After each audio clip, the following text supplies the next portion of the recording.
When I pray for you that you will get spiritual understanding, synesis, I am praying for you that your perspective will be so aligned with God's perspective that you will be working in absolute synergy, synchronization with God. In other words, there'll be no resistance. But you will be moving together so well from a good understanding of a God's perspective that you will be able to accomplish way more than you could imagine. But you don't get spiritual understanding just by saying I want it. So I'm praying for you. Shadabahaya. For I want God to move all the blocking,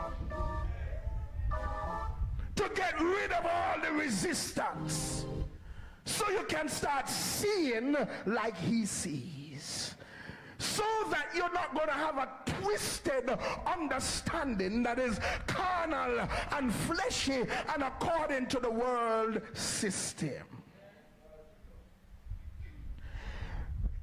And I'm praying for you not only for spiritual understanding, catch this, but I'm praying for spiritual wisdom. What's the difference, Bishop? Well, you see, wisdom is the accurate application of knowledge. I don't want you to just know his will and know his perspective. I need you to apply it to your life.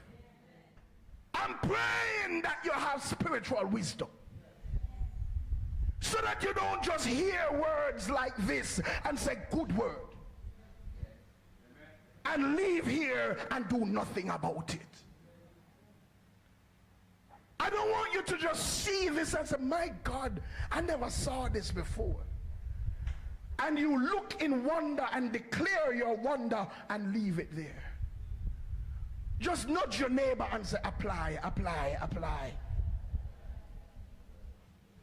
And so I'm praying for you that you will have synesis, that you will have spiritual understanding and wisdom. You will apply it accurately to your life. Because here is it. Paul says when you get that, you're going to start behaving differently. He says, so that you will walk in a manner worthy of the Lord. You see, part of the issue is that too many of us trying to fix the walk before we fix the perspective. We're trying to fix the walk without fixing the understanding. We're trying to fix the walk without getting the knowledge. Understand, anywhere your mind is where you're going to go. As a man thinks, so is he. However you think is how you're going to live. Whatever is your perspective, that will determine your decisions and your behavior.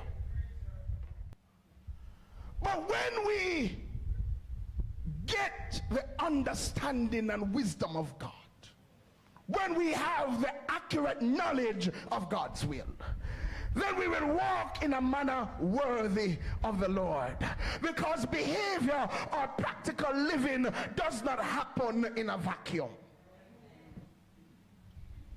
We can only walk in a manner worthy of the Lord when we have a redeemed perspective.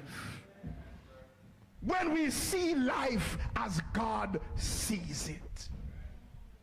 Oh, Jesus. You see, what God wants is to see himself in us.